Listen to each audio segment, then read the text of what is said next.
to the video, guys. I'm here today with Barbara Kriss from A Wedding Loft. First, I want to say thank you so much for appearing on the show. Of course, happy to be here. So let's just get right into it. We had a little bit of a warm up before the video kind of began, so yeah. Show's over. We're done. Yeah, we're done. Let's pack it up, go home. So yeah, let's jump in. I do want to start by just asking. I guess I heard that you were once in the wedding industry, kind of before all this came to be. Mm-hmm. I guess could you tell the audience more about that and What it was that I did? Yes. Yeah, sure. So I went to school for graphic design and communications, but it wasn't like I graduated saying I'm going to go into the wedding industry and print invitations and stationery. But I had a friend that was getting married, and we walked into kind of like this popular stationery store that offers wedding invitations, and I was like, dude, I can do this. Like, you know what I mean? So it kind of just, she was like, oh, you can? Yeah, I can. So it kind of just went from like, oh, friends, and then a friend of a friend, and then like 5 years later, you've got your own, like, you've got 3 printers, and you're at a bridal show, and like you're done. Like when I was done, so it was about 12 years, I guess, of that. And you did that for 12 years? I did it for about 12 years, yeah. Like right out of college, I think it was. And then I think I did like 6,000 orders or something. Jeez. Well, because I signed up for Etsy, and then Etsy kind of killed my like creative spark, because it's actually just like a factory of like pumping out the same designs over and over again. And as like a creative, once that goes away, you know what I mean? You're kind of just, you're no longer able to like express yourself. So. Okay. I've actually, so I know of Etsy, of course. I've never used Etsy. So I'm guessing you just put like a design. Yeah. So you can create listings, and you can say, all right, well, here's the basic, but you can customize it if you want. So like if an invitation suite wants to be in a different color, or maybe you have the option to like change the fonts or something, which is great. Like if you want to make money. Yeah. But it's actually interesting, and that's kind of one of the elements that went into the pricing structure here at A Wedding Loft is, it's super expensive to have a wedding, like an actual like pomp and circumstance wedding. I've heard. Yeah, right. But like the actual vendors themselves, or like the professionals that you hire to, orchestrate your wedding, like we don't actually make a lot of money, right? In the wedding industry. Okay. Yeah. I mean, there's certain like categories that do make much more, right? But when it comes down to just your everyday small business owner, it's not like it's buckets of money. Yeah, exactly. It's not like that, which is interesting. So when we were doing the pricing structure for here, we couldn't, like our market or our demographic, like we couldn't charge what, say, one of the larger co-working creative spaces charge, right? Because our original demographic was the wedding professional or wedding vendor. Okay. So we had to, we did our market research. Okay, well, this is kind of where the price point is. There's just a bunch of different things that went into like why it is that we charge what we charge per element, I guess. There's just when I say element, there's just so many different things that go into this space, like podcast studio, photo studios, workshop space, conference space, like all of that we charge different prices for. And so we kind of had to fine tune like what it is that we charge based on our area and based on our demographic. Yeah, I feel like that's a hard part of any business, figuring out the right. We're still trying to figure it out. Like, yeah, we're like, okay, well, we're not really booking photo studio. Well, we are, but okay, let's say we're not really booking photo studios. Why is that, right? Like, let's look at the market again. Let's kind of figure it out. How do we adjust our marketing, our advertising? Do you do like a twofer? Do you 2 hours for the price of, one, or do you do them in bundles? Like, hurts your brain when you actually like have to think about it. Yeah. And it's always probably changing too, based on like now. Yeah, and then you've always got to run like promos and specials and yeah. I mean, which is great. I just say like never discount yourself. Give them incentive, right? Like Yeah. a promo is way different than a sale.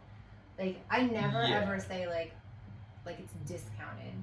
And it's actually very interesting. So on these Facebook groups, there's always people out looking for recommendations of like, I need a florist or I need a baker. Yeah. And I recently, like on my own personal Facebook page, I was like, I work so, and again, trust me, I love that people want to refer me or, you know, our members. But when somebody says, I am looking for a cheap photographer, a cheap baker, right? Yeah. Don't refer me. Like, I'm not cheap. Cheap sounds really. Yes, but that's what they do. Yeah. They're like, I'm like, okay, I understand if you want like an affordable. Yeah, You want to affordable's see a better that? word, yeah. Cool. Like, refer me all day, right? Yeah. But don't associate my name with cheap, because it's like that saying. It's like, know your worth. Yeah. Right. Then add tax. But like, Yeah. know your worth. You work really hard to build your business. Yeah. Like, don't discount yourself and charge what you are worth, not what somebody is willing to pay. And it's Yeah. interesting. I'll go off on a tangent, so No. just hold me back. But Do like, it. Go for it. but like, it's interesting where the wedding industry is one of the only industries where people think that you can barter or you know, negotiate rates, right? They're like, okay, I want this cake or I want these flowers, but that's not in my budget. Can you do it for $200? Yeah. Never ever have I been like, yo, Amazon, I can't do this for $200. Can you do it? Do you know what I'm saying? Go to McDonald's. I don't want that burger for $2. Right, but they do it to us all the time. Like, Yeah. and I'm not saying everybody does. I'm just saying it's much more prevalent in our industry. And I have a lot of thoughts on that, but the biggest one is that I think because the wedding and creative industry, not creative, but the wedding industry is predominantly female, and females are naturally people pleasers, right? So we want to make everybody happy. Again, this is just a general statement, but and we don't necessarily want to be confrontational, right? And so we're like, okay, yes, that's fine. Whatever you're gonna pay me, I'll do. Which is, you're saying, kind of on the, I guess you as the person selling it, you're willing to go down in price. Yeah. Because okay. yeah, At first I thought you meant the women or whatever, they might want to be a people pleaser and might want the biggest cake. no, But they don't want to pay. Oh, yeah, because of maybe they course. genuinely can't afford it. right. But they want to please everyone by having the best cake. Yeah, So. yeah. And we had one situation where it was like for hair and makeup, it was like, I think the makeup artist was let's say $100, right? And then the bride was like, I want to, $100. I was hoping to only pay $75. Dude, it's $25. Like, you know what I mean? And so I said to the makeup artist, I was like, don't discount yourself to fit into what somebody thinks you're worth, right? Yeah. Like, you have to, and I understand, like, when you grow a business and you're at the very beginning, like, even now in this space, like, I'm still like brand new in this, right? But and I'm like, oh, you want that space for free? Sure, great, yeah, have it for free. So it takes like a couple of years, it takes experience to get to the point where you're like, no, I'm good. However, and I say this, during the COVID area, like, I think that my belief is like, some money is better than no money. Yeah. Right? So like, yeah, okay, maybe kind of wiggle around and right. So maybe, again, we don't discount or sale, but like maybe we offer like a COVID special. Yeah. Not anymore, because like we're past that, but Yeah. like I'm just like, okay, well, if you want to work and your books have been completely wiped out, then maybe you do like you charge half for a wedding, just because you're creative and you want to like have that creative itch scratched, or you just don't want to stop working. Again, some money is better than no money, but normally you'll get to that phase. I always call them like baby birds, and then teenagers, and then veterans. Like, there's certain stages of your business. career. Okay, Yeah, exactly. So like, if you're a baby bird, dude, I'll shoot a wedding for $100, right? Yeah. Like I was doing invitations, and at the beginning, I was literally paying for people's invitations. Like I didn't price things out properly because with invitation, there's a lot of overhead because it's material, right? And then you don't factor in your time that it costs, or to design and then print, go to the post office, assemble. And some opportunity costs that's kind of lost with that. Yeah, and then also you don't have the backbone at that point, or I didn't, to say, hey, listen, I quoted you for a custom invitation suite super low, so now I have to dig into my own pockets to finish this order, right? So that's what I'm saying, where I was paying for somebody else's wedding invitations. Yeah. And so again, it takes a while for you to get to that point where like what things are going to cost, but also for you to say, like, I need to start making money on this. Yeah. I'm not doing work for free anymore. Yeah. I once have you heard of this dude Frank Kern by any chance? Why do you keep asking people? I'm so bad with names and fate. Like no. He's a marketer, but he is kind of in the marketing world a hotshot, a big name. Okay. Sort of one of those like kind of classic guys that just goes across every industry. Sure. He did a podcast and he was saying his whole thing is price is more or less arbitrary. Yeah, so he suggested he thinks most people when they get into business, I guess the logic is start low. And he said that works sometimes. Sure. He's like, but you can also just start high and just go for people. And I'm not saying that you should do this. I'm just saying this is what he said. And it made me think, I don't follow it because you get kind of nervous or whatnot. But he kind of said like, you can just go to someone who is wealthy and make them all your clients and then charge them a certain amount. And you're saying like the upside of that is that you get more money. It's the same work.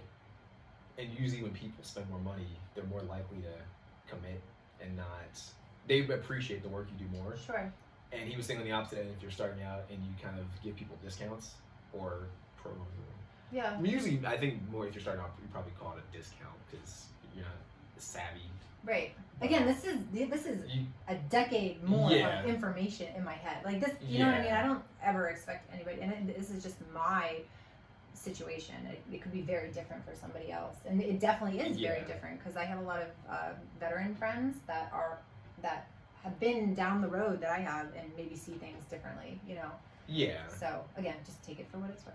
No. I mean, I totally agree. I personally always do it. Yeah. Like all the time. But because you don't want to lose this. You don't want to lose. Sure. A potential customer or sale or whatever it is. No, you don't. But also, like, I'm a big believer of like you get what you pay for. Right. Totally. Okay. Absolutely. Like if you buy a Tesla. Yeah.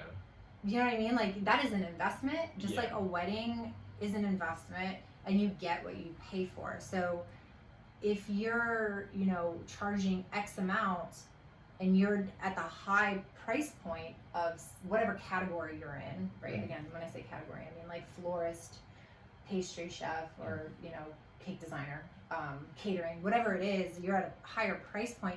I think people will expect a higher deliverable. Yeah, but also like they want to see your portfolio. Yeah. And that's a really big thing in the industry. I mean, just in the creative industry overall. And so that's kind of another piece of the pie as to what goes into a wedding loft is we help through many different ways of building a portfolio. And that is probably one of like the baby birds' biggest struggles is they don't have like the pretty pictures or they don't have like the content to be able to say, I shot this. I've got girls in here that have never done a wedding before, right? Like that want to do weddings but have never done a wedding. But how do you book a wedding if you can't show that you've done a wedding? Yeah. So it's like this nasty like. It's like a weird loop. Yeah, it's like, I need to show that I can do this. Yeah. But I haven't done it. So that's why we offer like they're called stylized shoots, photo shoots where it's like a mock wedding.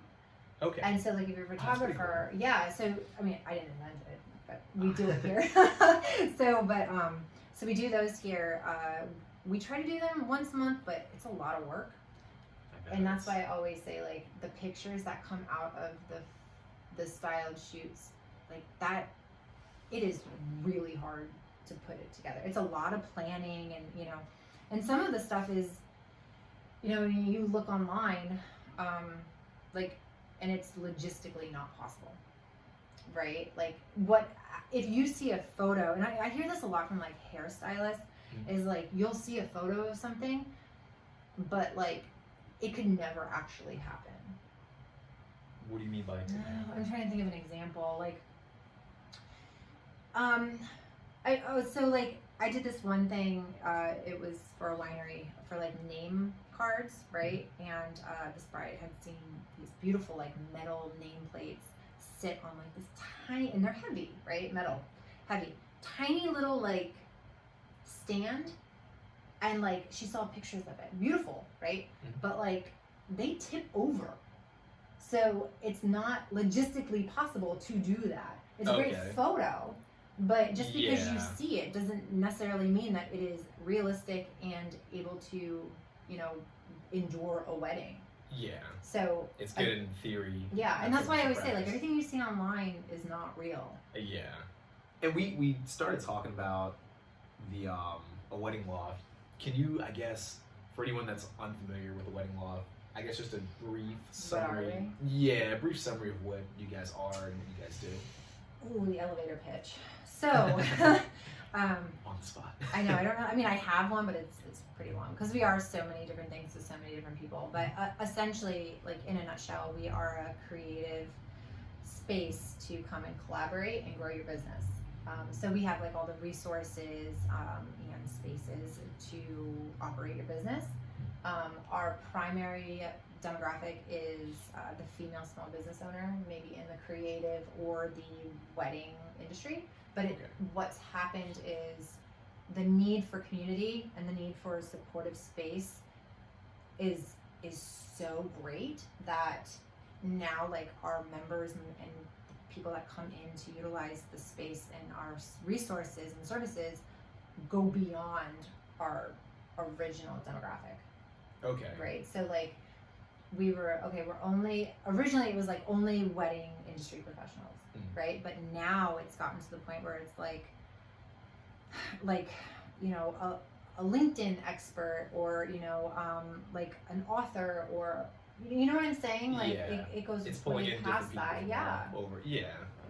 Just because the need for community again, but it's not just community because you can get that online, right? I mean, I guess maybe from these groups, but it's the physical space because it's that like belly to belly connection, that face to face, where I think that gets lost a lot.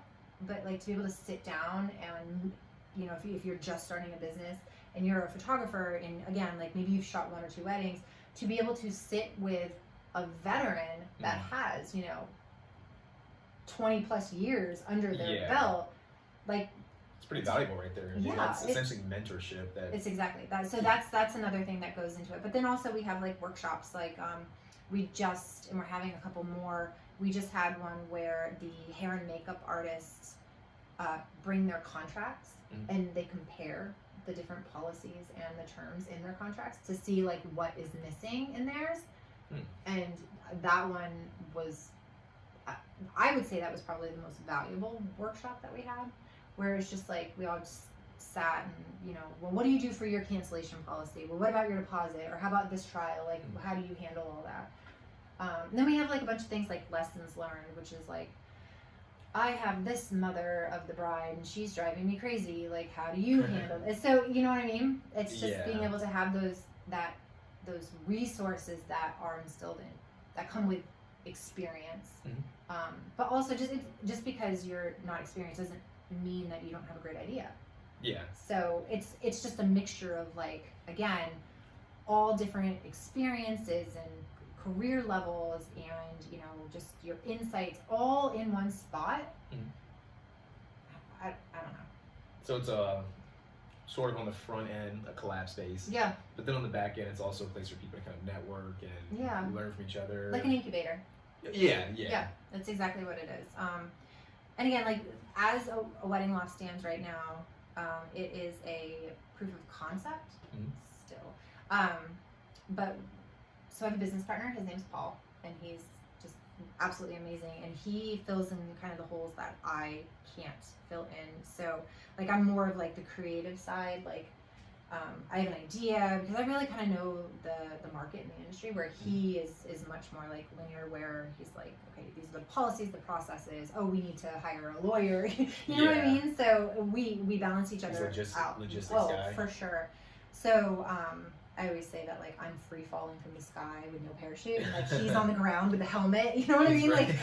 Like, so we balance each other out really well. And but essentially, when I was coming up with the concept, I was just noticing like all the holes that were missing, and to be able to put everything into one space, and then also to have like a one-stop shop for an engaged couple to come to and be like, all right, you need all your wedding vendors. Like I have, 10 photographers to choose from. Here's like 5 pastry chefs, here's like 3 DJs.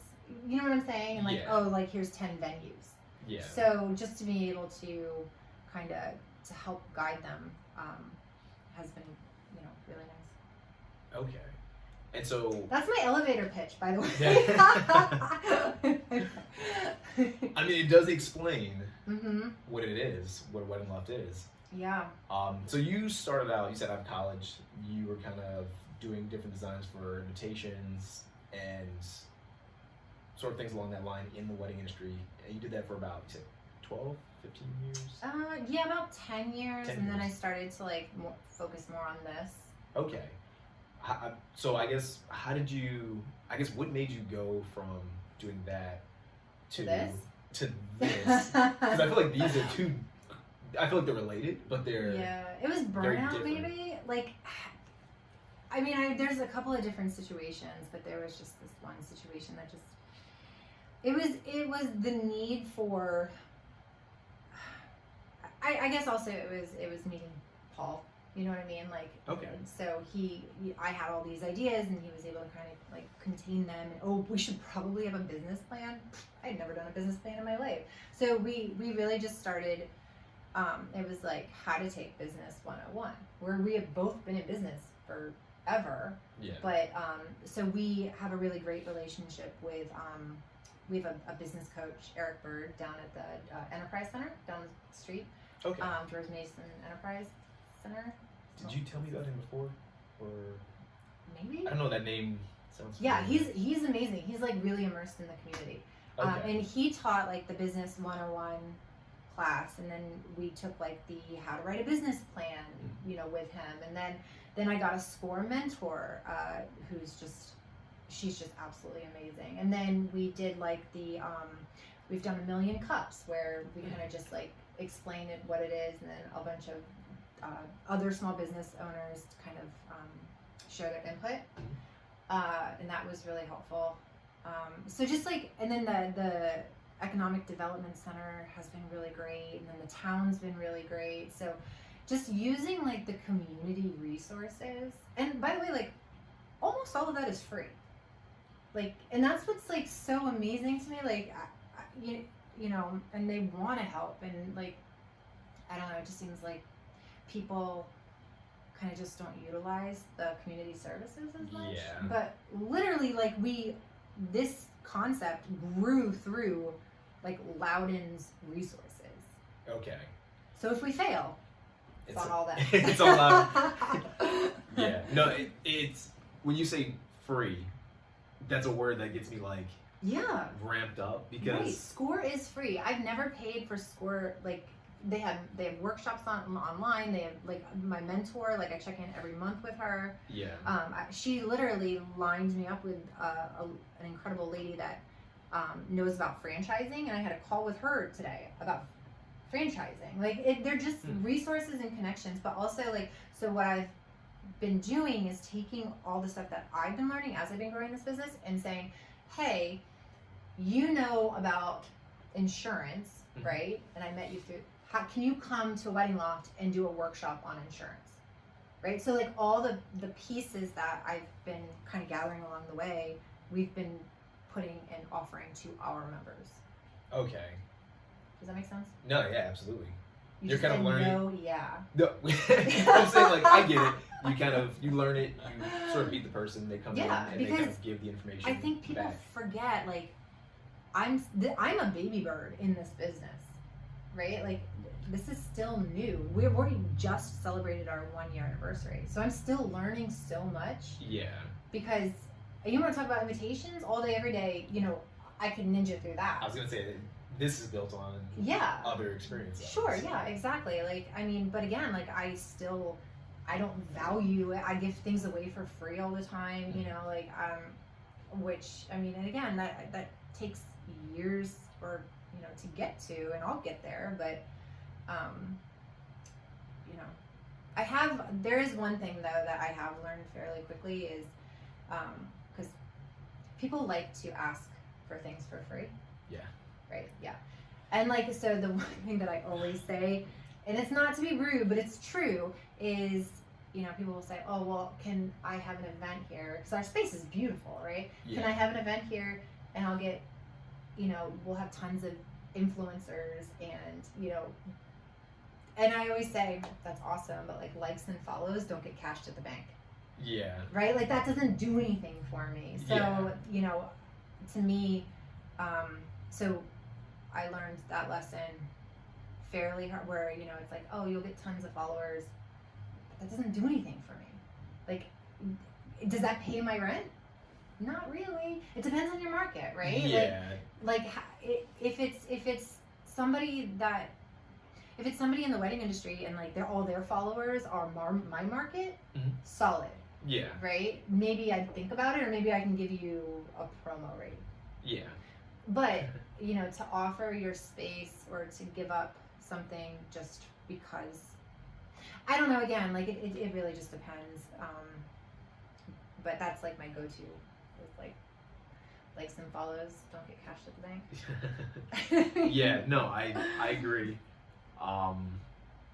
Yeah, I'm still thinking about what I kind of to sidetrack. I know it's a lot. Sorry, I just like brain dump, and it's totally okay.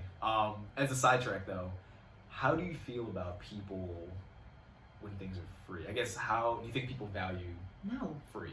No.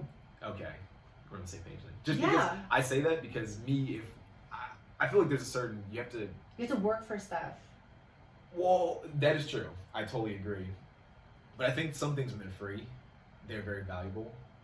Like the library, for example. I think the library is super valuable because it has lots of books, you can go for workshops, it's all free. They have an online platform that's courses and it's free.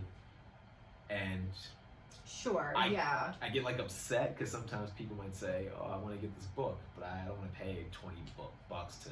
Yeah, but that is what they think is valuable, right? Like that's a relative concept. Is what somebody thinks is valuable. Like for me, I wouldn't pay any more than like $20 for a cookbook, but there are people that would pay $100 for a cookbook. Do you know what I'm saying? Like it's all relative.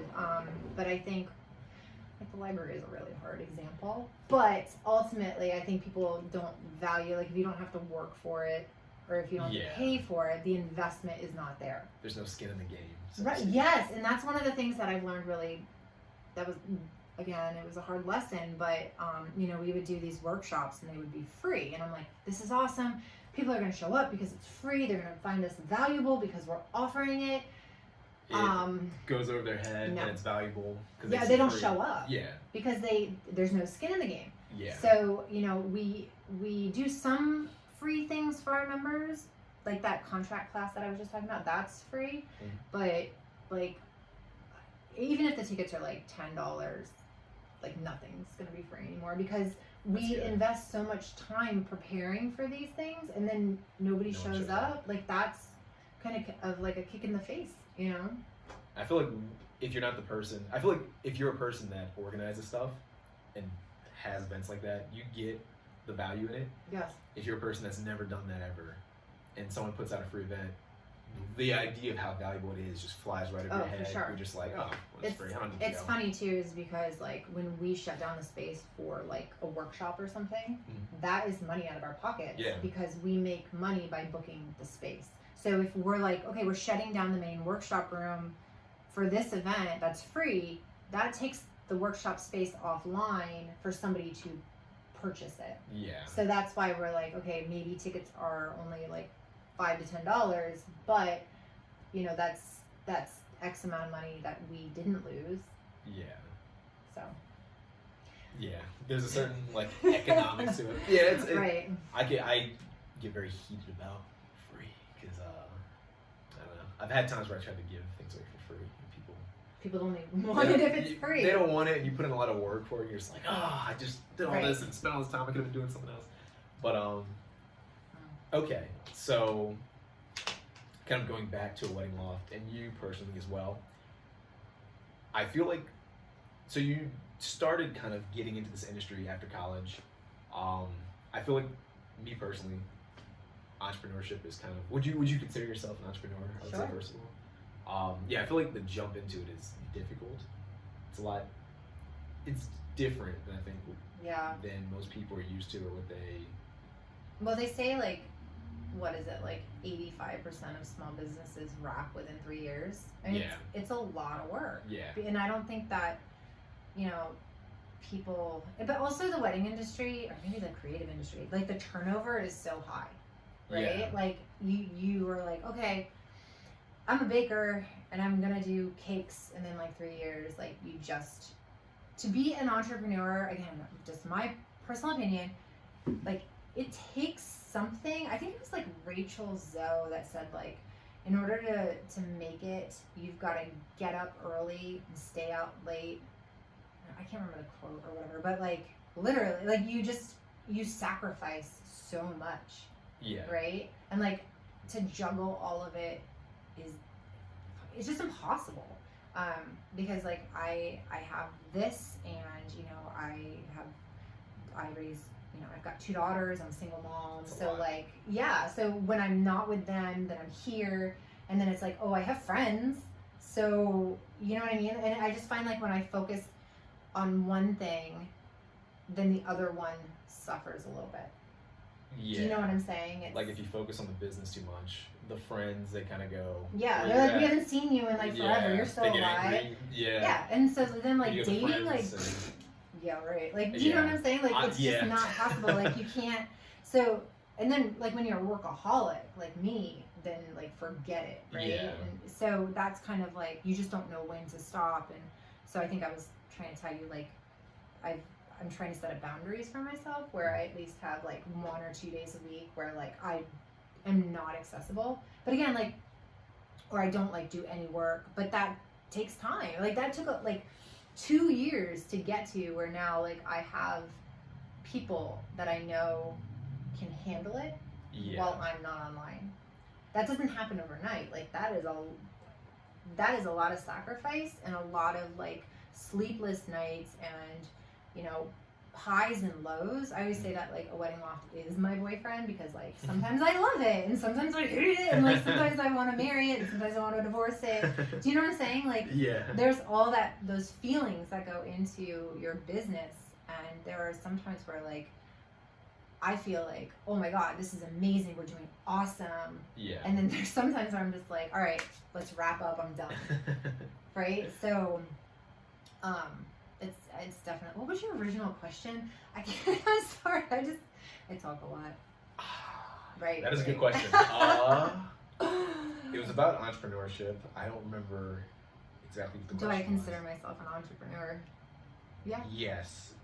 Yeah. I think now though, like an entrepreneur, that word is like a buzzword right now. Yeah, it's used way too much. Yeah, and I think, you know, I mean, you can be an entrepreneur and like 20 years later, you're still an entrepreneur. I think it's just like you're somebody that runs a business, right? Yeah. I don't really know. Like, that's just such a liquid term. Like, you continuously start businesses and then you hand them over. Are you a small business owner? I don't really know. Yeah, I feel like there's levels to it. It makes your brain hurt, doesn't it? It does. Well, I think one definition that I like a lot that I heard somewhat recently, this guy was saying that it's you starting like a business or a project with, I'm trying to remember the exact way he put it. Part of it basically was you have to actually have skin in the game financially. So some people might now make a YouTube channel with no subscribers or any videos and say I'm an entrepreneur. And I think he would probably say you're not, because there's no financial risk. There's no true skin in the game. If you stop making videos, or if you never make a video, yeah, it doesn't really matter. I think also, if you, so the woman that invented Spanx, again, this is all just, I don't know if it's true or not. I think we were talking about this, weren't we? I think, yeah, a few weeks ago or something. Yeah. So Sarah Blakely. Sarah Blakely. Blakely. I think Blakely. Okay, the lady that invented Spanx, I read somewhere, again, I don't know if this is true, but like she quit her corporate job and like she doesn't have a safety net. Yeah. And I think if I had, see, it's definitely nice to have that safety net, you know? Yeah. I think what I've witnessed is to take that jump is it's a very scary thing, right? So like if you're married and you have a husband or a wife, you know, or whatever that can financially support it, then yeah, it's easier to make that jump. But I've got a lot of ladies at A Wedding Loft that are like on the fence. This is pre-COVID, so, but that are like, I'm so busy with my business that like I could in theory take that jump and get rid of my safety net, right?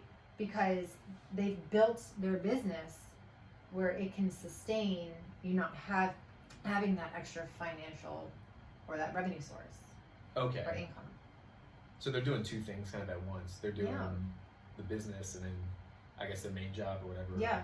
Yeah, their real job, which is interesting. And it's funny because I would quit a long time ago if that was the case. But I think you're more like, you're like me, like let's free fall and see where you know it goes. Like, what's the worst that could happen? Like I end up living at home. Yeah, right. You'll be fine. Like it'll be annoying. You'll probably feel like shit, but yeah. But I think ultimately, what's interesting too is because, again, the wedding industry, I always say, is its own beast, right? Like it really is its own beast, and I think like to say that you are a wedding vendor, but then to admit that you also during the day are a real estate agent or like a title, you work at a title company or you're an executive assistant or something, like when your clients don't want to hear that. Yeah. Do you know what I mean? Like they want to know that you are focused, you are their only client ever in the history of ever, and that's all you care about. Yeah. Right, which I understand. I get that. But so what and I did this myself, is like it's like you're living two different lives, right? Like your corporate job doesn't know that you have this creative job and vice versa, right? Yeah. So it's like, it's a very weird parallel. So like when you are an employee of, say, a corporate job, you're just like a little peon. Yeah. And then when you are running your own business and you call the shots, it's all on you. Yeah. So it's very like, what is the word? Humbling, I guess, maybe, to go from like up and down, but it's also a giant mental fuck. It is, yeah. Because you're like, I'm doing so well, but then like now I'm like answering emails for like Joe Blow. So yeah. Well, I feel like one thing too is like, I'll call it true entrepreneurship. Yeah. Like this is a lot that I think a lot of people don't really consider is it's all decisions, I would say. Oh my God, yes.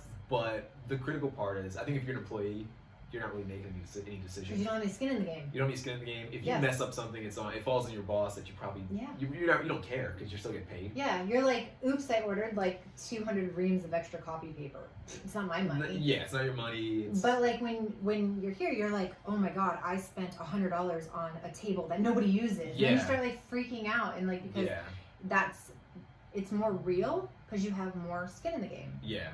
Well, I think another part of it too, that with the whole skin of the game, it only takes one really bad decision that could just, like, have you seen Elon Musk, his interview? Did we talk about this? I think, we touched, a little bit on it. He just smokes weed and people freak out and all his investors start pulling out, and it's like, in the grand scheme of decisions, did he really make a decision that hurts the company? No. But that goes into public appearance too, though, right? And that was a really hard lesson that I had to learn.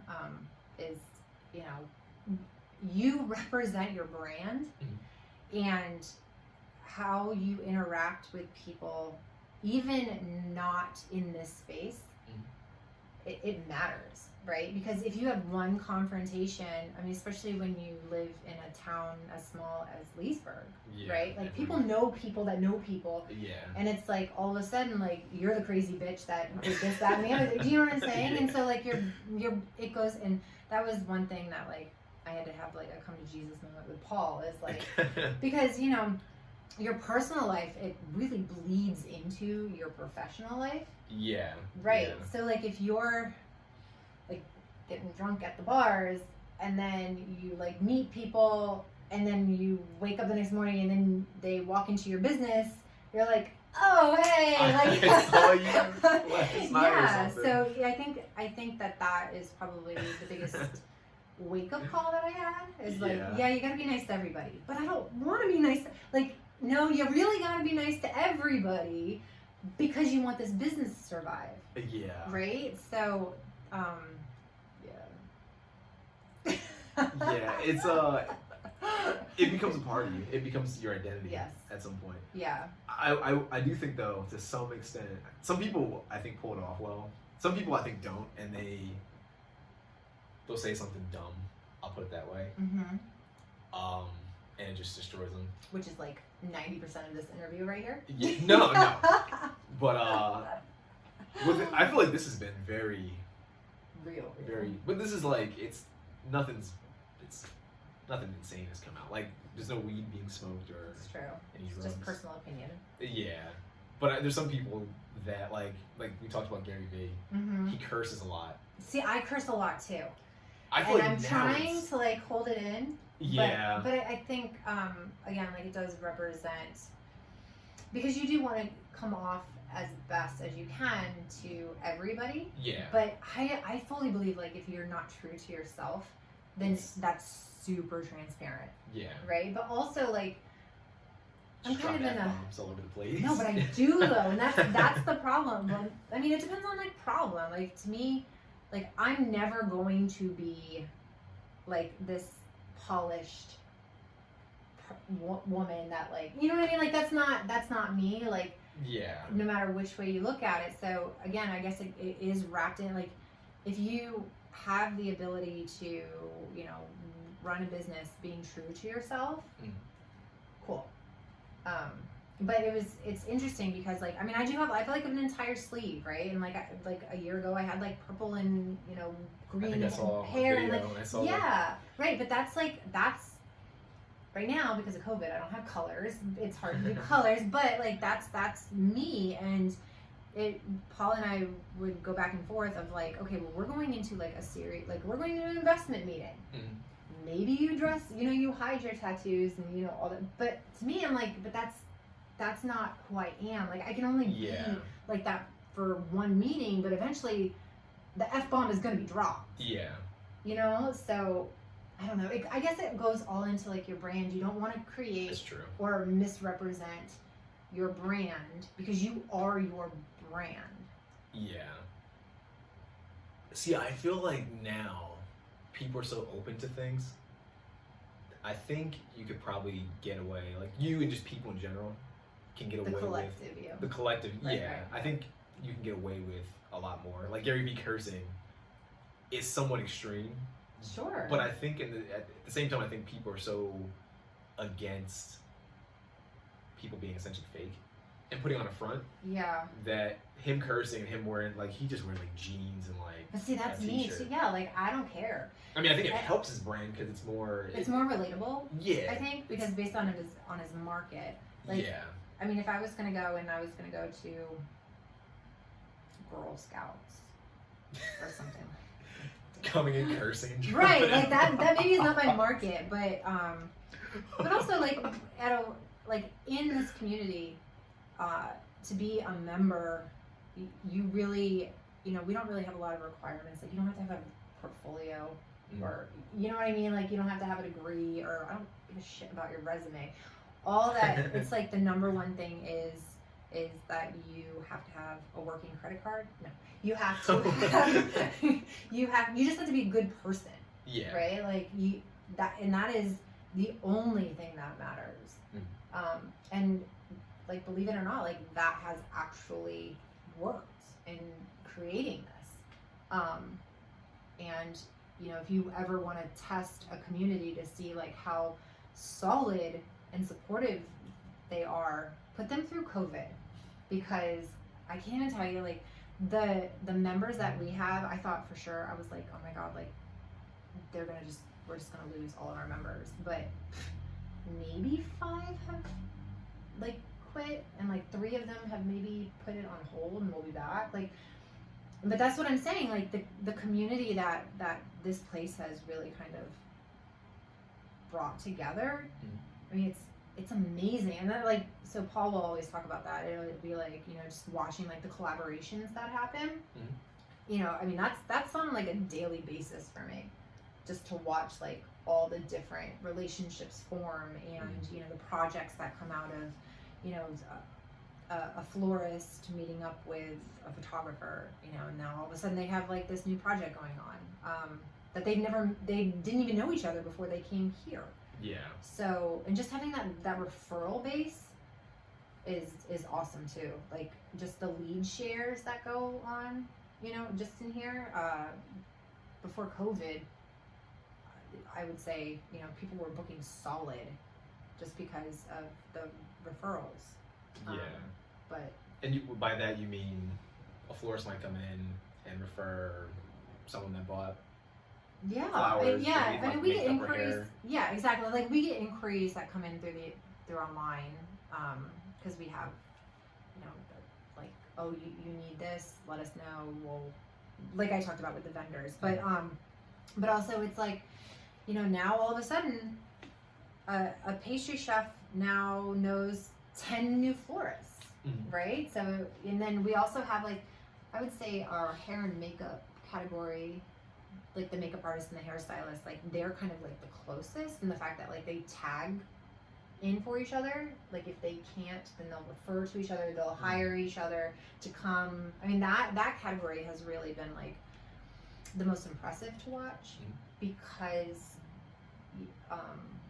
just of like how close they have become. It's the community that has really just formed. At first I'm like, oh my God, we're gonna have a close-up shop because people can't use this space, because weddings plus COVID is plus a disaster. yeah, that sucks. And co-working space, like you can't go anywhere and you don't have to make a wedding, so like what are you gonna do? Yeah. So I thought, oh my God, for sure. But sure enough, like I have this photographer, Stephanie Cameraman, who was like, you should really do weddings. And I'm like, I didn't think of that. So thanks to her, like we've been able to pivot and do like these small wedding ceremonies that have really like got us through COVID. So it's like just all of these creative minds working towards one goal, for the betterment of the community. So I want to just backpedal again, and ask about you. Were you always, so you were creative? You said you did graphic design. Thank you. Yeah. Graphic design and communications. But was I guess the entrepreneurial route where you wanted to go before college, like in high school, maybe even in grade school? Was it ever your idea to kind of start your own business?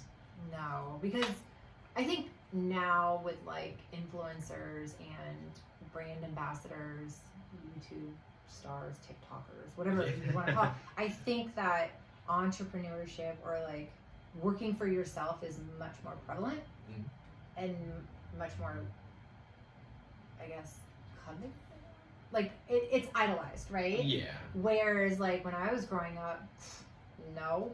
I mean, I knew I wanted to go into graphic design, but the idea of doing something myself was never, like, I didn't even really know what I wanted to be, you know, so. I feel like that's the norm in yeah. college. No, but it really is. And Yeah. I think, like, you know, if you ask my daughters what they want to be, it's like, I want to be a TikToker, or, you know, or like, that wasn't ever really even an option because it didn't exist. Yeah. So I think it just came. I don't even really know. I know, like, I was doing invitations for like a solid year for family and friends until I was like, I guess I should probably get a business license because I'm making money and I need to pay taxes. Like, how do I do that? Yeah. So, and then all of a sudden I was like a business owner, but it wasn't like I'm gonna start my own business. You know, it was just kind of like I don't really ever have a plan. Ever, even now, like I don't really have a plan. Like I know like where I want this to eventually get to, but like I'm, you know, just kind of day by day, like, oh, that sounds like a good idea. Let's go see how that works. You know, so because I find that, what is that saying? Like if you want to hear God laugh, tell him your plans. I've never heard that. Really? That's interesting. Yeah. If you want to hear God laugh, tell him your plans. Mm-hmm. Really? I've never heard that. It's not a meme, it's like an actual saying. So, but yeah, I always find like when I plan something, it never actually works out. So, you know, it's better just to just keep working really hard and eventually, hopefully it'll pay off. I don't know. I mean, hopefully, yeah, people work really hard all the time and then things happen and yeah, they have to close up shop and or one thing or another, you know, life changes and I don't know. It's hard to plan anything. That's why business plans are so funny to me because like where we were when we opened the space a year ago, like if you look at the business plan, you're like, sounds like a great idea, but like it's just, you know, there's so many different things that have happened. Yeah. And then I was again on the phone with somebody that was talking about like a franchise plan, and I'm like, I guess we could try it and see how it goes. Pretty cool. Yeah, I don't know. Is that actually in the works? Am I allowed to ask that question? No, you're allowed. Okay. Because I mean, I don't know if there's any like secret, no, non-disclosure type stuff going on. For my end game, yeah, for sure, I'd make you sign an NDA. But like I wasn't sure how to, like, where do I go from here? Like, if we make it through COVID, please. Like, if we make it through COVID, like, how do you scale this concept, right? Like, how do you grow from here? Do you open up, like, a bunch of flagships? Because here's the thing that I hear all the time. There's a couple of different things that I hear all the time with the concept. It's like, oh my God, that's such a great idea. I wish I came up with it, which to me is like a great compliment, right? Yeah. But it's also like the other one is I wish one of these was near where I live. Okay. I hear that a lot, right? Like you should open one up in Richmond or you should open one up in Bethesda. So the franchising sounds like a perfect. Yeah, but I wasn't sure, like, okay, so I know what I want it to end up like on a bigger scale. I just call it my end game. I know what that looks like. But do I build one of those and then I build a bunch of those? Or do I build like what it is now? Do I make a bunch of those? Like which way do I go? And so it was really helpful to, and this was a connection through SCORE, by the way. Okay. For her to be able to be like, no, realistically in her experience as a franchise expert, right? You should do X, Y, and Z. So, I mean, yeah, of course, like we've been approached for investors, but my belief was I didn't want to grow too quickly, and I also needed, and I still do, need to work out the kinks before I make more of them. Yeah. Why not go faster? I guess what was the reasoning behind? I'm out of curiosity. Well, because I've seen things that have grown too quickly and then exploded, and then like not in a good way, right? Okay. Because there were just, we needed to make sure we get the pricing structure right, and we needed to make sure that the membership makes sense. And oh, by the way, do people actually need podcast studio? I don't, you know what I mean? So it was, and we've only been open a year, and like the concept itself, like it does and doesn't exist, right? Like so we did our market research when we were kind of putting together, like, okay, well, how do we actually want to form the concept? And like bits and pieces of all of this do exist, but just not all the stuff in one space, because we do so many things in here. Yeah. Right? That we really had to figure out, how is it all going to coexist in itself? Okay. Does that make sense? It does, yeah. Yeah. It makes your brain hurt. It's just, I mean, it's very, I don't know, I don't see, like, stuff like this I can kind of sit there and think about for you go down the rabbit hole. You get down the rabbit hole mentally and... Yeah, so basically, like, I just wanted to make sure, and, and my business coach always says, well, the good thing, because I worry a lot, like, okay, somebody's going to snag, because you can't copyright or trademark a concept, right? Or an idea. Like, you can't. You really can't, because I've asked our copyright and trademark attorney. I know, I'm just telling you. So, so you can't. So I always get nervous that, okay, somebody is going to take this and then, build it quicker and faster and better. Yeah. But, I mean, and that is possible. The good thing is that we have about a year to now 2 years of a head start. Where we've, like, I really know, like, this thing is a living, breathing business. You know what I mean? Like, it's got a heart, it's got a soul. Like I said, it's my boyfriend. Yeah. So to be able to just pick it up and then just take it, there's the secret sauce. Yeah. You know what I mean? And I just wanted to make sure that I knew it and I know it before I'm like, here, let's make it bigger and more of them. I just wanted to get it right before we even thought about, expanding. That's probably for the best. I heard of a guy recently, I think like last week. He was doing coaching for like, I think an ATM business or something like that. And he pitched this program, and I think he was charging like $5,000 a person or something. It was a decent amount. And it went too fast. He got a lot of people that were interested in it, and it was just him. And he was like, I can't coach like 100 people by myself. So of course they all got mad because they paid him like $5,000 and he couldn't fulfill his end of the bargain. So he almost got sued because they were all just like, hey. Yes. So he gave all the money back, but well, I guess the point is, when you're doing is good, it's probably better to take your time and and I think also, I mean, like if we get through COVID, to be able to say that we were a business, not only did we get through COVID, but we stayed alive and we thrived, right? That is better for our model. But yeah, I don't really know. Slow and steady wins the race, I guess. It's a marathon, not a sprint. Maybe. I don't know what's the right saying. Another speed-related quote insert here. Okay. Well, one thing I like to always do in the videos is sort of get your advice for someone watching in a similar position. You don't want my advice. Well, you gave a lot of good advice already, but...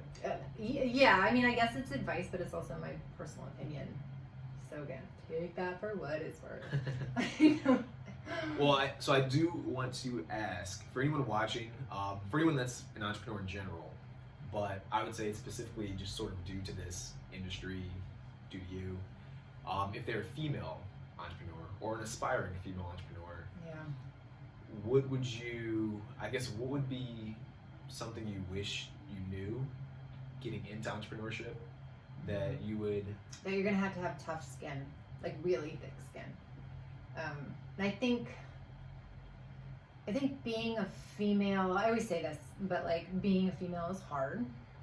Again, relatively speaking, this is all I know. So, like being a female is hard, but being a female small business owner that has a storefront, brick and mortar, it's just really difficult. It's hard to be taken seriously.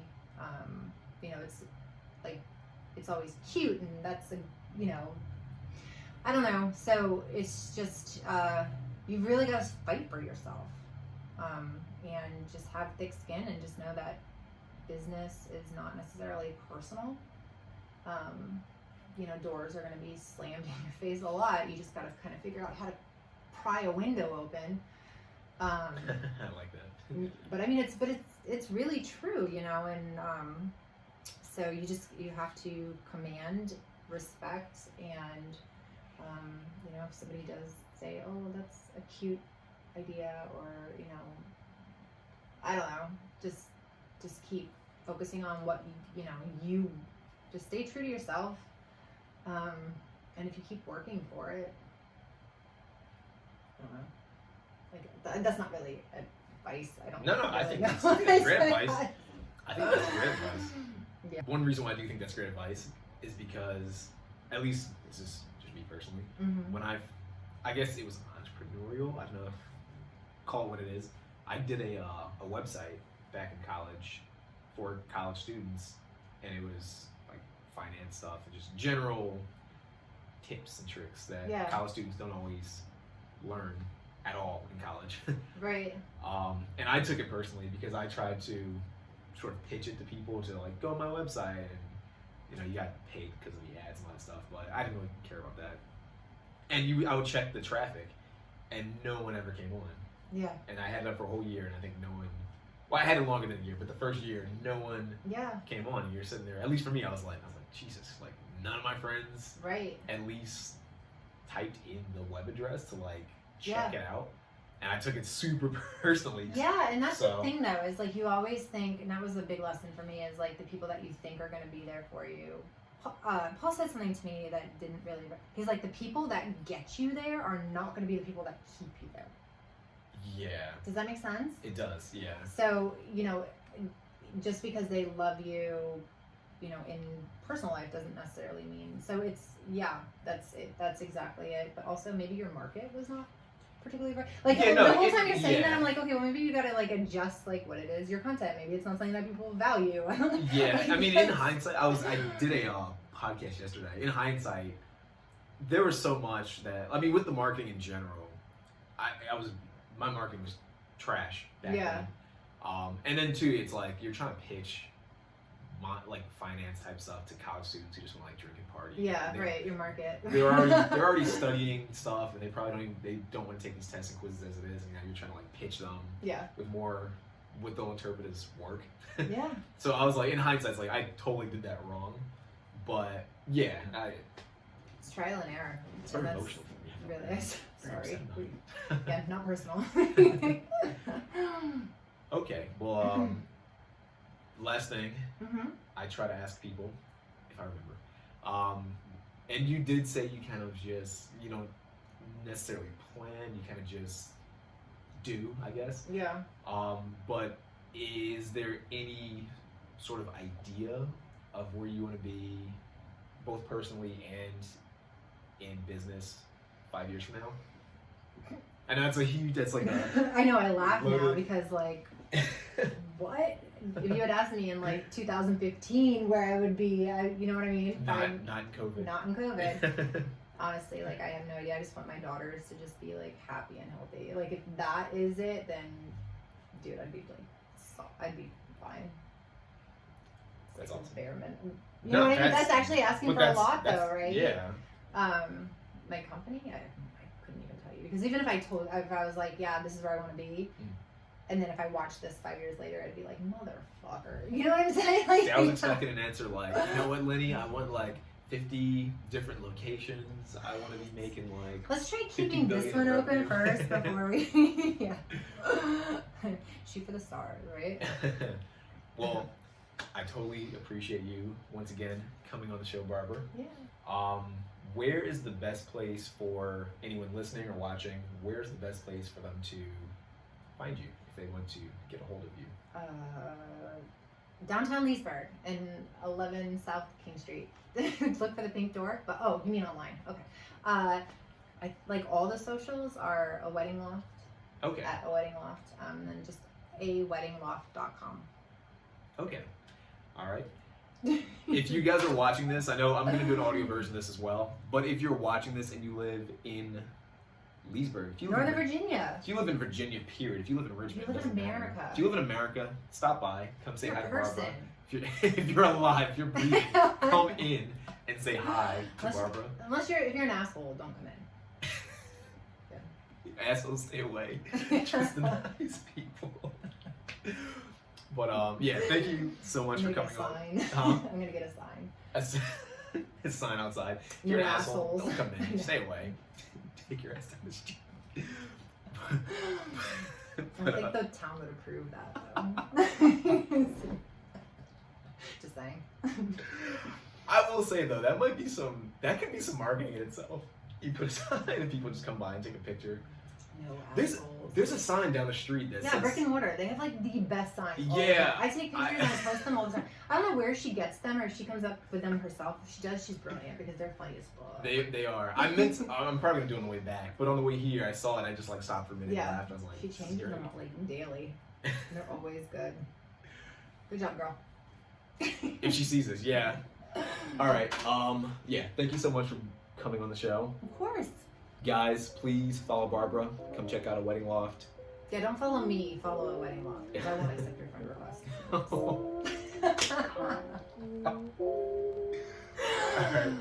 All right. Until next time, guys. Take care. Bye.